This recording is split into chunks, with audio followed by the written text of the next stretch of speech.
Semana passada, nós lemos aqui um texto de um quadro que vai ser repetido hoje, vai ser objeto novamente aqui da nossa reflexão numa outra perspectiva. Lemos um texto no Evangelho de Marcos, hoje vamos ler em Mateus. E a partir de hoje, sempre que Deus me permitir aqui estar e eu não entender que tenha que mudar por conta do que me pareça ser a indicação do Espírito Santo numa outra direção, vamos, pelo menos durante algumas semanas, tratar de um grande tema, o Evangelho segundo Jesus Cristo. E qual é a minha preocupação pensando nesse tema? É porque há muitas versões de evangelhos que não conferem com o relato das Escrituras. Então, me parece que nada melhor do que a gente voltar à palavra de Jesus num texto apologético por excelência. Mateus é o evangelho mais completo no ponto de vista da defesa da fé cristã, da fé evangélica, e ali Jesus, por meio dos milagres que perpetrou, que efetuou, por meio da sua palavra, dos seus discursos, dos desafios muito diretos, incisivos aos que queriam segui-lo, também por meio de parábolas maravilhosas, a gente tem uma visão muito clara, nítida, do que seja o Evangelho segundo o seu autor, ele mesmo, Cristo, sendo em síntese a súmula do Evangelho, é Jesus.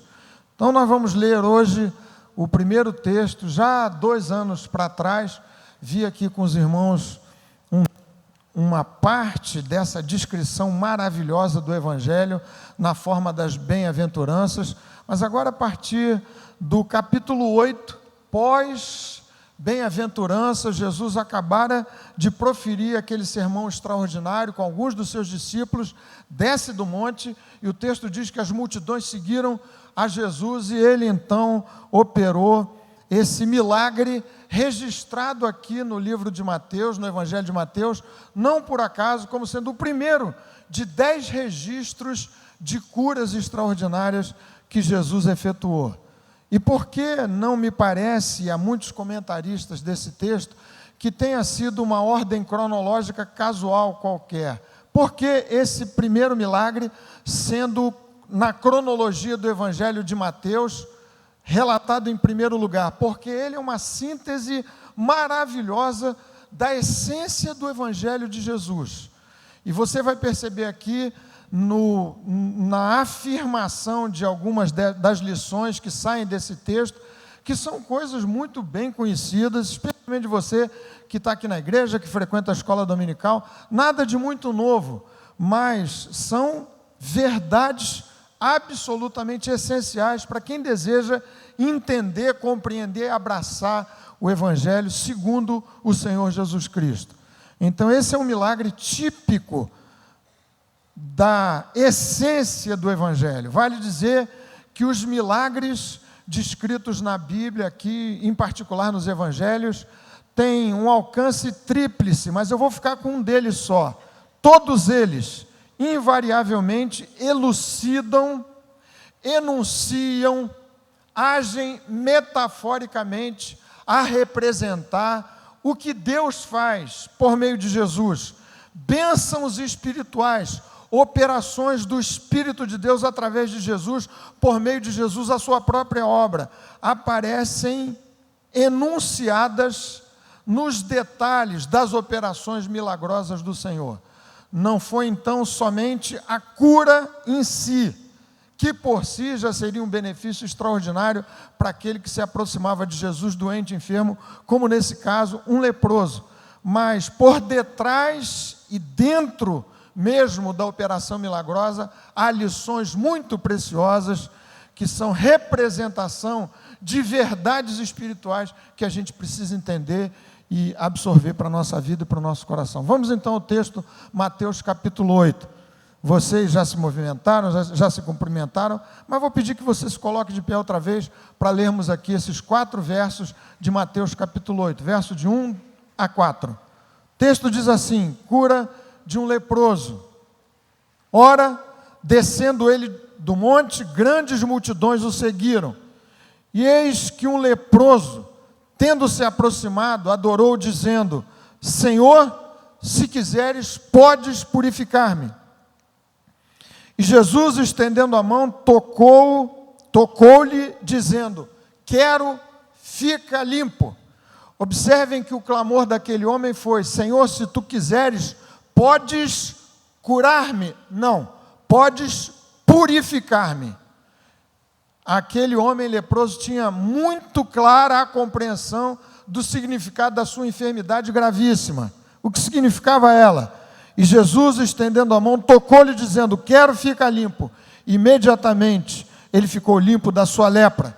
Disse-lhe então Jesus: Olha, não digas a ninguém, mas vai mostrar-te ao sacerdote e fazer a oferta que Moisés ordenou para servir de testemunho ao povo. Até aqui, verso 4, palavra inspirada pelo Espírito Santo, e o clamor do meu coração, da nossa alma aqui juntos, é que o Espírito que inspirou esse texto infalível também lance luz na sua mente, na minha, no nosso coração, de modo que a gente entenda o que o Espírito Santo nos queira dizer nessa noite. Amém, meus irmãos?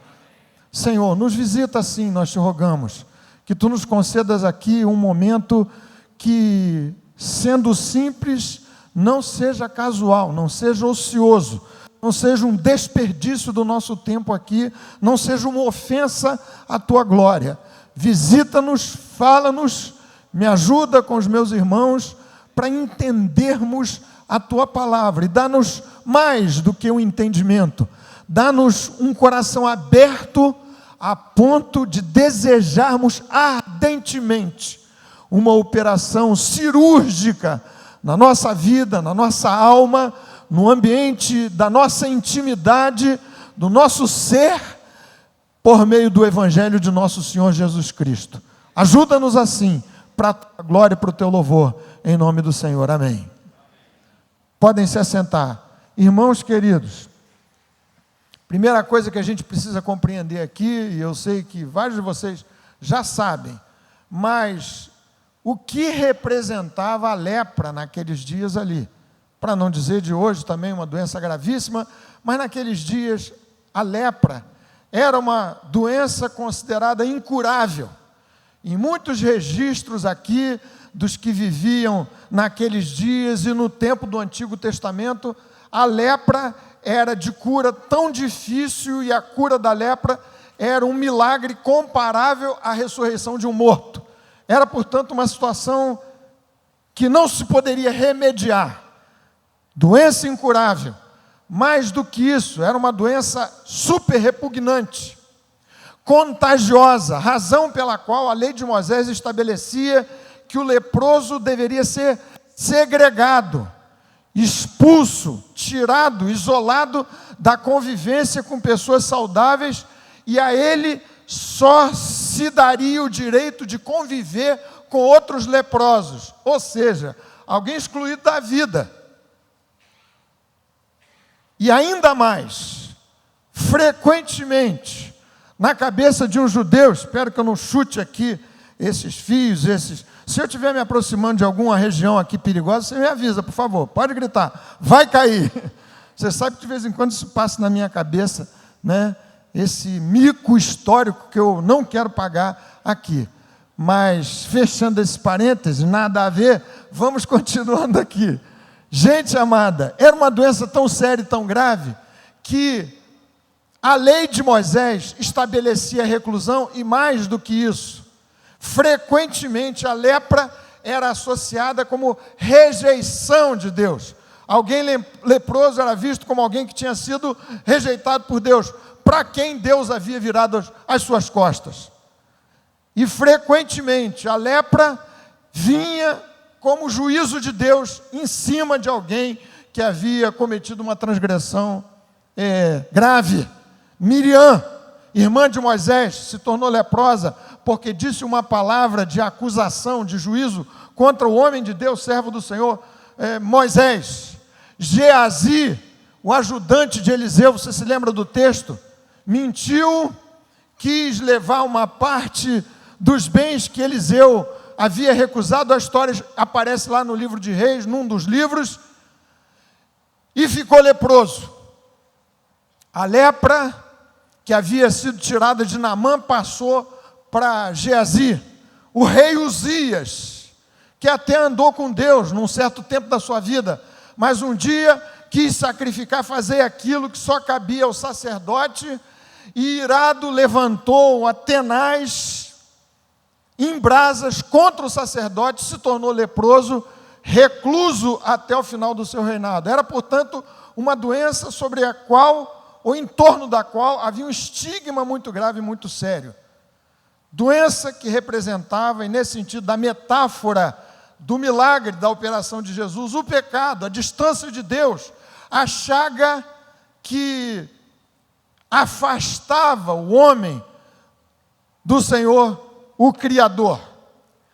Agora me permita dizer aqui, meus queridos irmãos, você que conhece a palavra de Deus, ou você que não conhece também da mesma forma, a Bíblia, nesse sentido, declara que, do ponto de vista espiritual, sem uma intervenção de Deus, sem uma intervenção milagrosa de Deus, nós somos todos leprosos.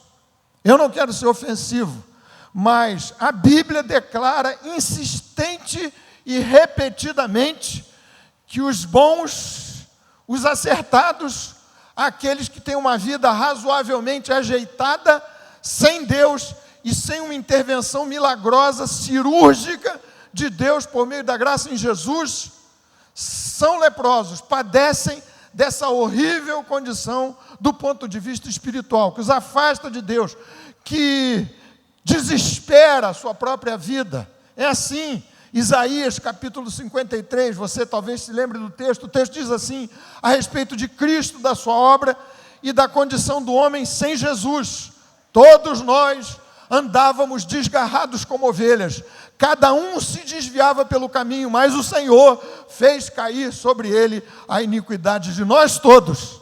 Davi, que a Bíblia declara ter sido homem segundo o coração de Deus, aflito com as suas próprias ambiguidades, com os seus estranhos amores, com a traição que acabou gerando uma desgraça no âmbito, no ambiente, no seio da sua própria casa. Davi declara, Salmo 51, eu nasci na iniquidade, e em pecado me concebeu minha mãe.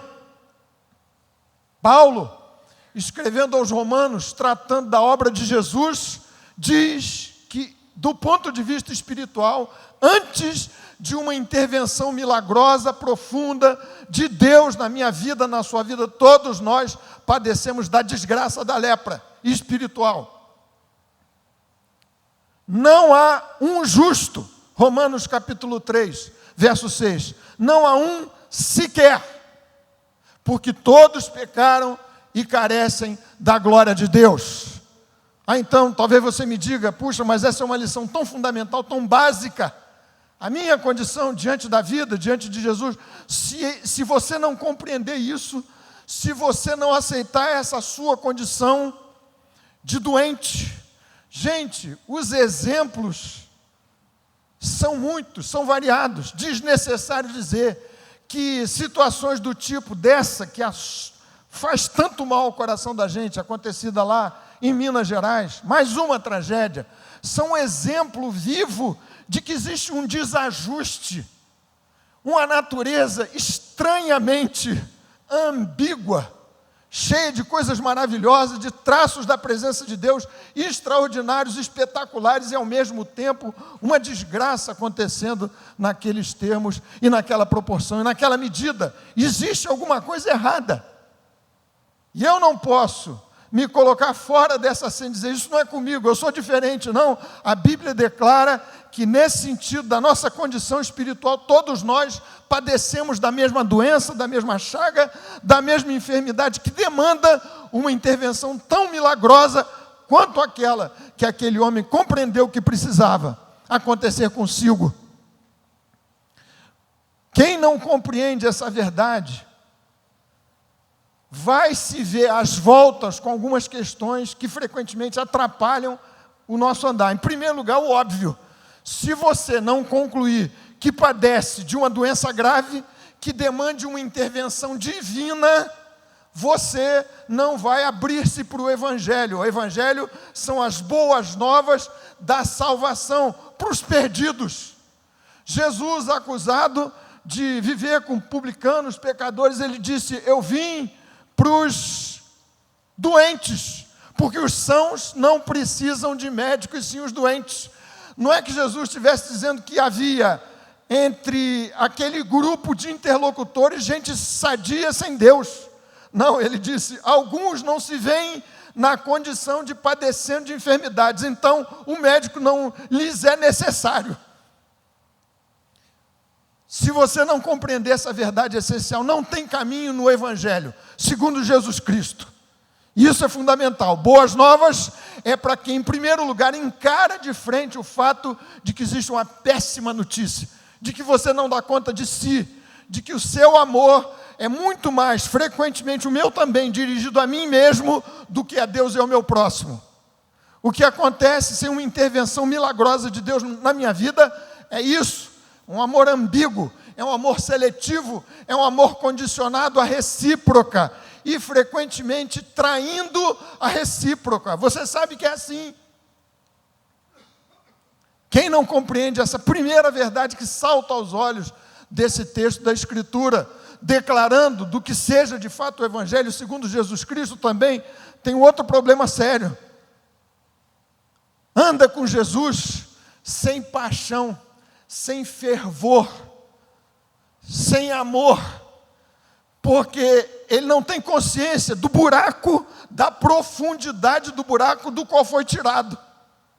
Aquilo que aconteceu quando Jesus foi à casa de um fariseu chamado Simão, e lá nessa casa uma mulher pecadora, prostituta, se aproximou do mestre e regava com as suas lágrimas os pés de Jesus, enxugava os seus pés com os seus cabelos, e Simão pensou no seu coração: se Jesus fosse profeta, bem saberia que mulher é essa. Sem dizer nada, Jesus, conhecendo o seu coração, contou uma parábola. Talvez você se lembre da parábola. Jesus disse: um homem tinha 2 devedores. Um devia uma fortuna e outro uma pequena quantidade. A ambos o credor perdoou. Jesus perguntou a Simão: Simão, quem você acha que vai devotar ao credor a maior gratidão, o maior amor? Óbvio, Simão disse: aquele que foi perdoado da maior dívida.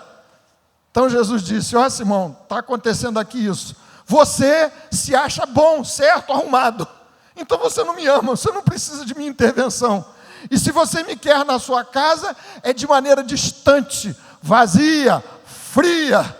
As conexões que você quer estabelecer comigo são sociais, são distantes. Essa mulher não.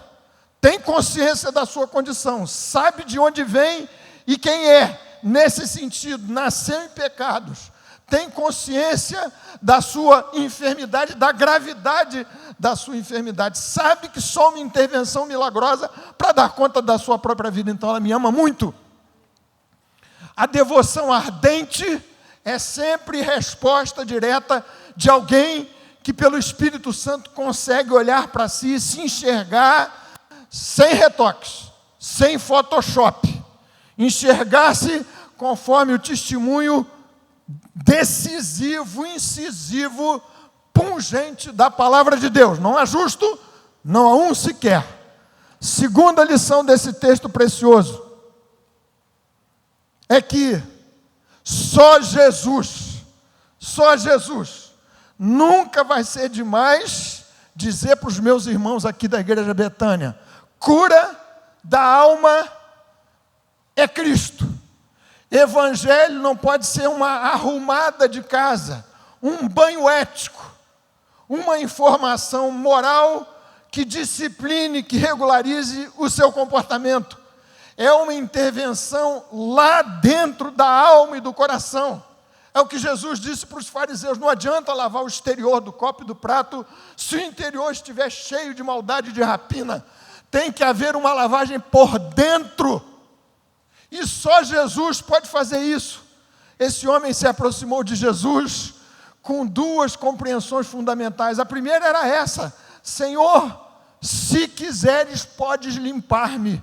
Como lhes disse semana passada, não havia nesse ser condicional nenhum tipo de incredulidade. Aquele homem compreendeu por alguma razão, sobretudo por uma intervenção da luz do Espírito Santo, que só Jesus poderia curá-lo. Só Jesus. Evangelho segundo Jesus Cristo afirma que só Jesus salva. Você e eu precisamos de um encontro com Cristo, direto, individualizado, pessoal, intransferível. É Cristo. E a graça de Jesus na sua vida. Pela graça sois salvos mediante a fé, diz Paulo, escrevendo a carta aos Efésios no capítulo 2. Mediante a fé, isso não vem de vós, é dom de Deus, não de obras, para que ninguém se glorie. Isso é o que distingue o Evangelho segundo Jesus Cristo de alguns evangelhos que afirmam que você pode fazer alguma coisa, alguém outro pode, os seus esforços pessoais, ou a continuidade da sua vida religiosa, dessa ou daquela forma. Não, só Jesus. E é a sua graça, e é o movimento do seu amor, e é a sua decisão. Foi o que aquele homem disse: se quiseres, podes. E é tão confortadora a resposta de Jesus, eu acho, penso que vocês acham também. Eu quero. Jesus deseja esse encontro, mais do que você. Mas eu preciso dele me aproximar, dizendo: só Jesus. Curar o coração, mudar as minhas tendências naturais, transformar esse velho, carrancudo, intolerante, cheio de idiosincrasias, homem, num novo homem em Cristo, que reflita os traços de Deus, cada vez de maneira mais nítida em si, só por meio de uma obra milagrosa em Jesus. Amém? Você pode dizer amém assim? É isso mesmo. Aqui não tem essa possibilidade de negociação de uma segunda alternativa, de uma terceira alternativa, de uma quarta via. É Cristo. Jesus afirmou: eu sou o caminho, a verdade e a vida. Ninguém veio ao Pai senão por mim. Eu sou a verdade, eu sou o pão da vida, disse Jesus. Verdade não está espalhada por aí. Jesus, quando disse: e conhecereis a verdade vos libertará, referiu-se a si, a si. Jesus é a verdade, Jesus é o caminho, Jesus é a verdade, Jesus é a vida. Só Ele tem poder para curar um leproso, tal como eu sou, sem uma intervenção milagrosa de Jesus, tal como eu fui, tal como você foi, antes dessa intervenção milagrosa do Senhor na sua vida. Se quiseres, bem podes purificar-me, Jesus diz, eu quero. É confortador, é estimulante saber que Jesus quer esse encontro individual com você, comigo, conosco, que nos cure definitivamente da desgraça e da tragédia de um coração que naturalmente é rebelde, não ama, não deseja fundamentalmente andar com Deus e segundo o conselho da sua vontade. Esse texto também me diz uma coisa muito preciosa, clássica, bem conhecida, mas vou repeti-la aqui.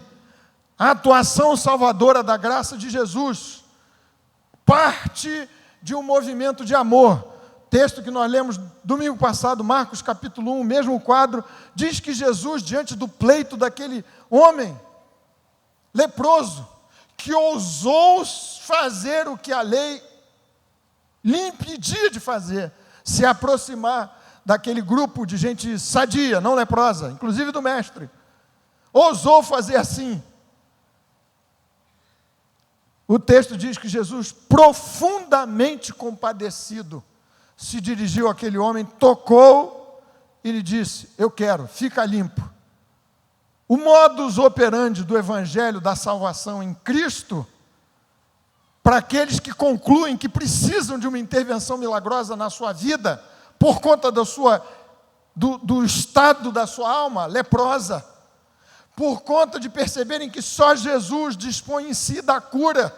O modus operandi é esse movimento da graça, do amor, mas que envolve sempre uma aproximação. Que coisa linda esse texto. Jesus, segundo a lei, não poderia tocar num leproso, ele se tornaria cerimonialmente impuro. E o leproso, como já lhes disse, deveria gritar leproso, leproso, jamais se aproximar daquele grupo, daquela multidão. Se imagina o quadro, um leproso, alvoroçando aquele pessoal, corre para aqui, corre para lá, só Jesus se deixa aproximar pelo homem leproso, e mais que isso, toca naquele homem. O modus operandi do Evangelho de Jesus é assim, chama para junto, vinde a mim, vós que estáis cansados e sobrecarregados, e eu vos aliviarei. Que convite maravilhoso.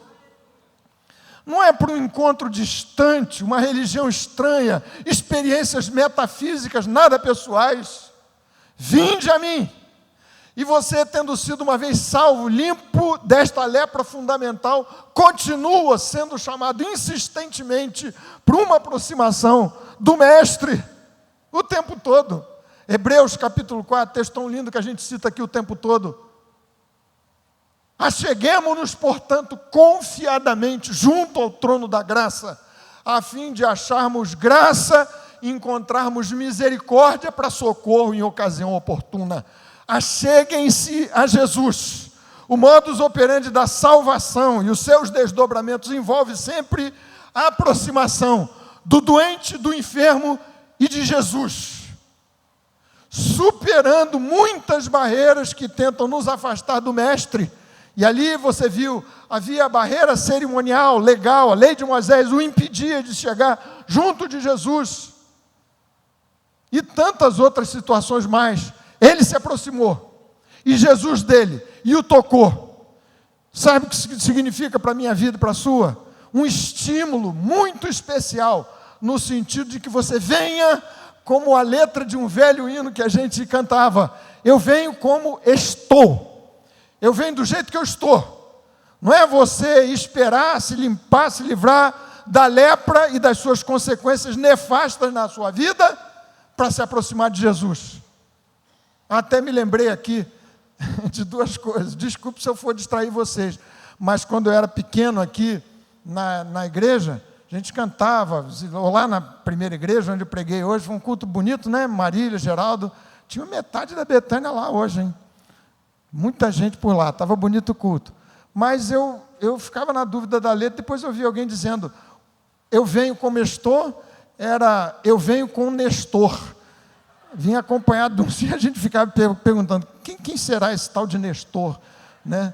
Que vem, piadinha sem graça, mas é verdade, a gente ficava confuso.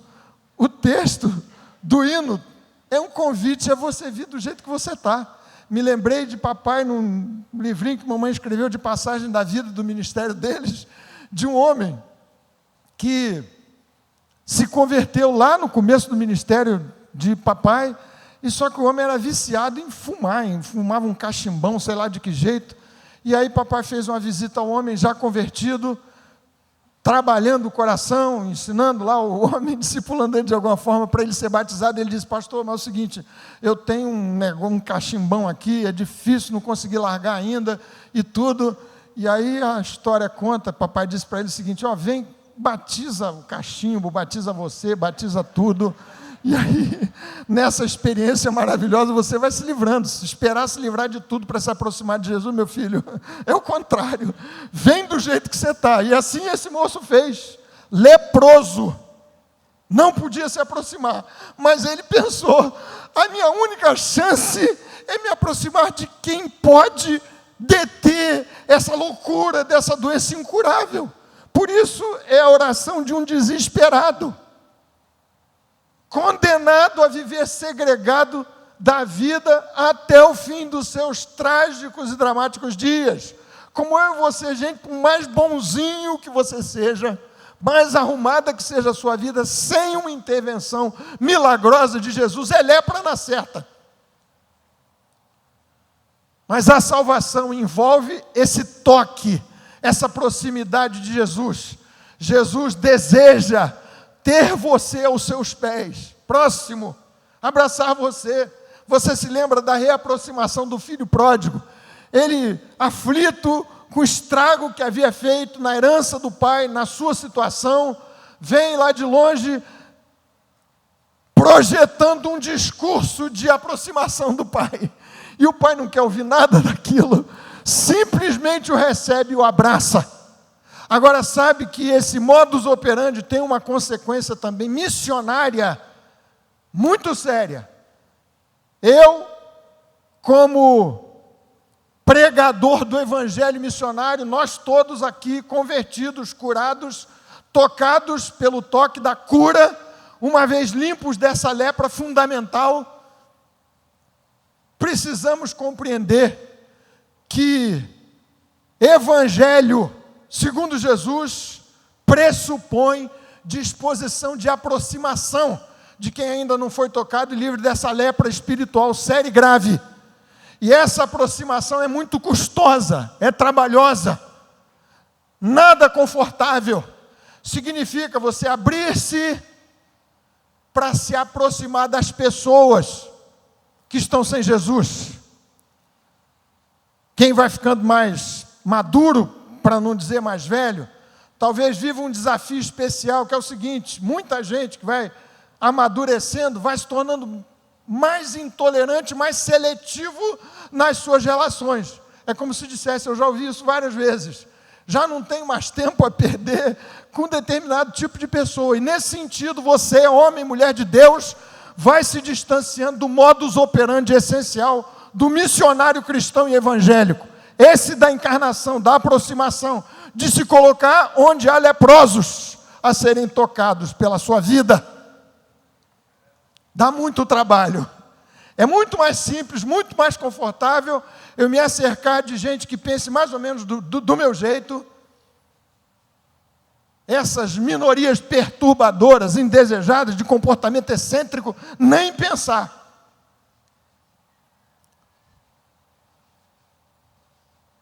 Talvez para os jovens que têm o espírito mais aberto, o desafio seja a aproximação, que jamais vai significar imiscuírem-se, misturarem-se com o lodo próprio e típico de quem vive ainda leproso. É estarem ali, sem perderem a essência do sal que foram chamados para ser. No meio da massa, sem, entretanto, perderem o sabor. Os mais velhos, talvez, abrirem-se.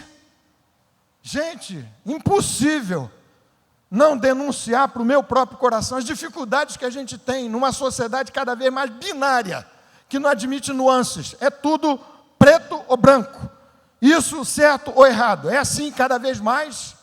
E nesse ambiente tóxico, nesse sentido, você, como homem de Deus, como mulher de Deus, tem que baixar a bola, enxergar o Evangelho segundo nosso Senhor Jesus Cristo, um Evangelho inclusivo, que jamais foi um Evangelho tolerante, no sentido de agasalhar para si o veneno do mundo, mas sempre se vê Jesus andando com os perdidos, andando com os doentes, andando com os vulneráveis, andando com os esquecidos da vida, andando com quem ficaria na sarjeta da vida, das ruas pelas quais eu passaria. O Evangelho segundo Jesus Cristo é um Evangelho que pressupõe aproximação custosa. A pureza cerimonial, Jesus deixou de lado. Não perdeu certamente, obviamente, a sua santidade. Esse é o desafio. Nossa garotada querida, vocês têm que se relacionar sem perderem a sua santidade. E vocês é que vão ter que descobrir, passo a passo, hora a hora, em que termos, em que limites essa aproximação se deve fazer. Mas não pode ser, como já lhes falei aqui de uma outra vez, nem um mosteiro, que às vezes é uma opção mais confortável, de se distanciar, de não se aproximar, nem mergulhar de cabeça no baile funk, naquelas letras, não sei. Até hoje eu tentei lá ver Wesley Safadão, para não estar falando do veneno do Wesley Safadão, mas pelo nome, pela alcunha do cidadão, imagino que não deve ser uma letra muito legal. Dessas letras misóginas, sexistas, racistas, que fazem apologia do crime, isso não cabe na sua cabeça, no seu coração, na sua expressão de alma, de jeito nenhum. Então, a aproximação não significa você abraçar esses comportamentos, essas coisas, seja lá o que for, essa ética, mas ao mesmo tempo, frequentemente, a gente se perde, como já ouvimos daqui, querendo pregar a moralidade evangélica para quem não se converteu, para o leproso. E nesse sentido a gente cria enormes barreiras de gente que precisaria se aproximar de mim. Aquela mulher samaritana não foi de pronto denunciada em sua vida estranha lá, o seu comportamento conjugal esquisito. Jesus não falou daquela situação só depois de falar da água da vida. O coração da mulher foi aberto para aquela experiência maravilhosa. Então, lá pelas tantas, Jesus a discipula e a conduz a um ponto nevrálgico na sua situação. E mais também para demonstrar o seu caráter de profeta, de Messias, que sabia todas as coisas. Difícil equilíbrio entre uma aproximação que não nos faça perdermos a nossa essência evangélica cristã, sal da terra e luz do mundo, e o zelo cerimonial levítico dos que não querem se aproximar dos leprosos para não se contaminarem. Nesse sentido, isso nada tem a ver com o Evangelho segundo o Senhor Jesus Cristo, que é um Evangelho que pressupõe um movimento da graça, movido pela compaixão, por um amor irrefreável por Deus e pelos que estão do lado de fora do reino de Deus, um amor que nos aproxime, visando o resgate dos que estão sem Jesus. Esse texto também me ensina uma coisa muito especial. Aqui, na ordem de Jesus, verso 4. Disse-lhe então, o homem já curado, tocado por Jesus sem lepra: olha, não digas a ninguém, mas vai mostrar-te ao sacerdote e fazer a oferta que Moisés ordenou para servir de testemunho ao povo. Quem se encontra com Jesus, quem é tocado, livre dessa lepra fundamental, lavado, feito de novo, lavou as suas vestes no sangue do Cordeiro, não fica desigrejado. Há muitas explicações para esse texto aqui, mas uma delas, sem dúvida, é o fato de que Cristo valorizou o sacerdócio estabelecido. Diz, vai lá, se integra. No nosso sentido aqui seria, seja batizado. Aliás, foi a ordem de Jesus, e de fazer discípulos de todas as nações, mas não é espalhar o evangelho e deixar do jeito que está. Ensinem esses novos discípulos a guardarem todas as coisas que vos tenho ordenado, e os batizem, integrando-os, conectando-os ao corpo de Cristo. E assim aquele homem deveria fazer, se comprometer, inclusive a partir daquele ponto, para ele próprio ser uma testemunha. Jesus diz, vai lá dar oferta cabível, neste caso, para você ser uma testemunha. Muitos daqueles sacerdotes não criam absolutamente em Jesus, e aquele ato seria uma evidência objetiva do caráter messiânico de Jesus. Aliás, esse evangelho foi escrito para judeus religiosos, ou religiosos judeus, melhor dizendo. Você, salvo, lavado pelo sangue de Jesus, tem que se integrar. Crente desigrejado, crente de internet, não funciona. É bom a gente orar pela internet, mas, gente, francamente, é muito melhor você se ajoelhar no seu quarto, vir a reunião de oração, junto, 2, 3, 4, e não vai haver rede digital que vai nos separar uns dos outros, de pertinho mesmo. Convivência no corpo de Cristo. Obrigado pelo amém solitário, minha querida irmã, que bom. Vou sair daqui super animado com essa manifestação de apreciação ao meu comentário. Amém, gente amada? Obrigado, já deu melhorada. É verdade, gente. Você está limpo, salvo, se integre ao corpo. Aliás, é um corpo complicado. Jesus não deixou de denunciar os desmandos dos sacerdotes aqui. Muitos deles, as trapalhadas. Jesus falou o tempo todo, nesse texto nós vamos ver. É assim, em grande medida com a igreja, o povo de Deus. Gente difícil nós somos, é ou não é? Ou só estou falando de mim, é registro autobiográfico só? Gente, é complicada a beça, gente, sabia? Não é fácil não, claro, porque nós somos aqui, esses curados em processo de remissão da doença. É velha a proposição, mas nunca será demais repetir aquilo que o pai querido Antônio Elias dizia: se você encontrar uma igreja perfeita, não fique para não estragar. Sabedoria do velho, não era não? Já pensou se a igreja fosse feita, a nossa aqui, Betânia, 1.000 não sei quantos membros, de réplicas idênticas de você, todo mundo igualzinho, orando tanto quanto você ora, levando tantos para Cristo quanto você levou, quantos os que você levou no ano passado.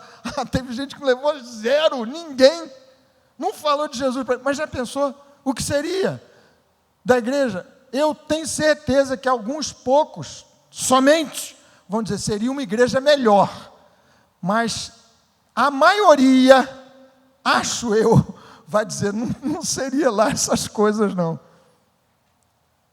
Então você está aqui, como aquele curado, teve que ir para o sacerdote, se mostrar, se comprometer, dar oferta e servir de testemunha e testemunhar nesse ambiente de cura, com todas as dificuldades próprias e típicas desse ambiente de cura.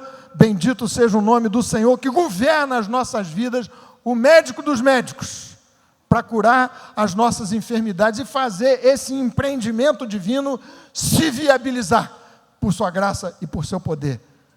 Amém. Amém.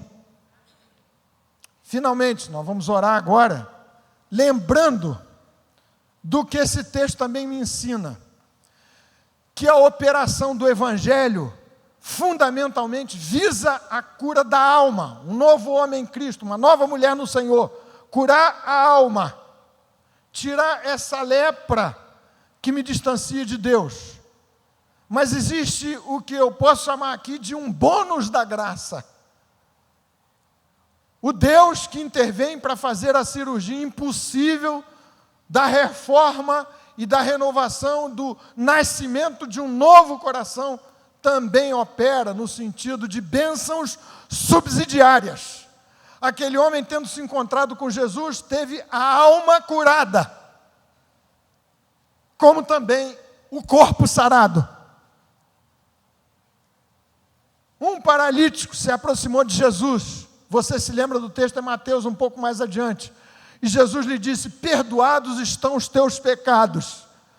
E aquele pessoal estranhou e disse: quem é esse para perdoar pecados? Jesus disse: para vocês saberem que o Filho do Homem, eu mesmo, Jesus, Deus, que se fez homem, tem na terra poder para perdoar pecados, a ti te digo. Jesus perguntou: qual é mais fácil, dizer ao paralítico, levanta e anda, ou perdoados estão os teus pecados?